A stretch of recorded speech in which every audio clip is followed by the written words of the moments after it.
Sun is rising around the lower mainland this morning. Hello, Vancouver, and hello, Canada. This is Breakfast Television for a Wednesday. How you doing?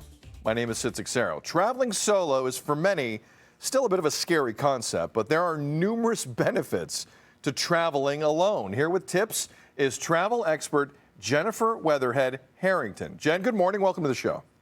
Hi, thanks so much for having me. Great to see you. All right, the benefits of traveling alone, big picture, are what, in your opinion?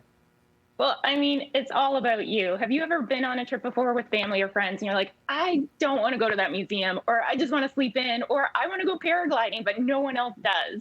So when you're traveling solo, you can do all those things, anything that you want. You can make your trip as expensive as you want or as laid back as you want. So it's really kind of like a nice luxury and a treat to yourself if you get to travel solo. So Jennifer, you're going on a trip by yourself. You've made conscious decisions along the lines of where you're talking about, look, I want to make this about me. I'm not going to, because sometimes when you travel with 6, 8, 10 people, it can kind of get annoying. Not everyone's in the same economic space. Like, I hear you. Like, there are freedoms when you're by yourself that you don't normally have. What should people remember when they do that? Well, first of all, I think you want to make sure that you're still, making sure you're taking care of safety. So even though you're going on your own, you might want to make sure that you're sharing your itinerary with family or loved ones who are still back home, just so they can kind of keep tabs on where you are. You want to check in with people on a regular basis.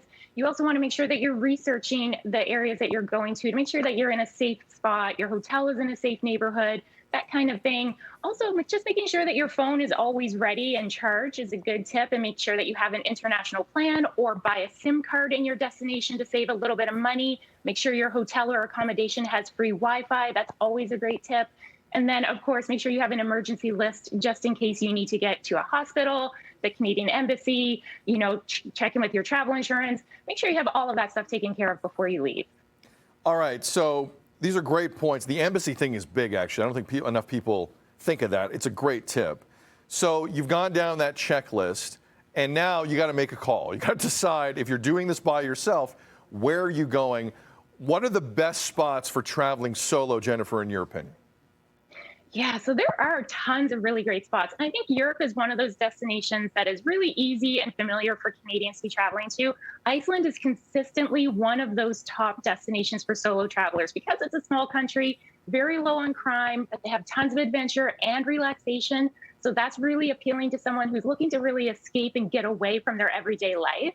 Another really cool spot in Europe is Switzerland. It's also an incredibly safe country. And one thing I love about Switzerland is just how easy it is to get around on public transportation. Their train and bus and gondola system is one of the best in the world. So you'll never be late. You know that it's secure and safe. So that's a good option. Going farther away, we could go to Japan. So in Japan, they actually have women-only hotels and women-only tours. So if you want to go over there, but you're feeling a little uneasy about your safety as a female, that's a great option. And then someplace a little bit closer is actually the island of Kauai in Hawaii. I was there recently, and it's beautiful. It's not as busy as the other islands. And if you really want to kind of get out there and meet some locals and some other travelers, you can do fun things like beach cleanups or go on specific hikes where you can clean up and kind of help the environment and relax and be solo while you're there too.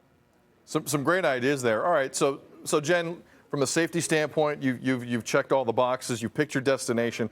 But what if you're not comfortable kind of putting yourself out there to meet people? You're not an extrovert.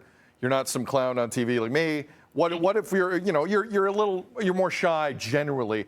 How do you meet people when you're traveling alone? Yeah, I know. A lot of people think that they're going to be super lonely. Sometimes you want to just be on your own and be alone, and that's totally fine. But if you are someone who wants to kind of still get out there, there are always great walking tours in every city that you go to. So look at booking a walking tour, a sports event, or an excursion, a mini day tour. Those are usually available, especially in Europe. Those are really great options. You can meet solo travelers that way or other couples. But then, of course, I always think that one of the best ways to meet people is through food. So look at doing a food-specific walking tour in your destination, or even a cooking class. So there are really great spots, and experiences that you can get with Airbnb experiences or Facebook groups. Every city kind of has their own local guides that do these kinds of things or will help you with a cooking class. And you also get a meal included. So I know sometimes people feel really uncomfortable about eating and dining by themselves. So if you're doing a food tour or a cooking class, you're kind of crossing off two things at once there. Jennifer Weatherhead Harrington, travel expert. If you're planning a trip by yourself, there's your primer. Some great stuff. Jen, where can we find you online? Okay, so you can find me on Instagram. I'm at Jen Weatherhead. All right, good stuff. Appreciate it. Let's do this again. Thank you.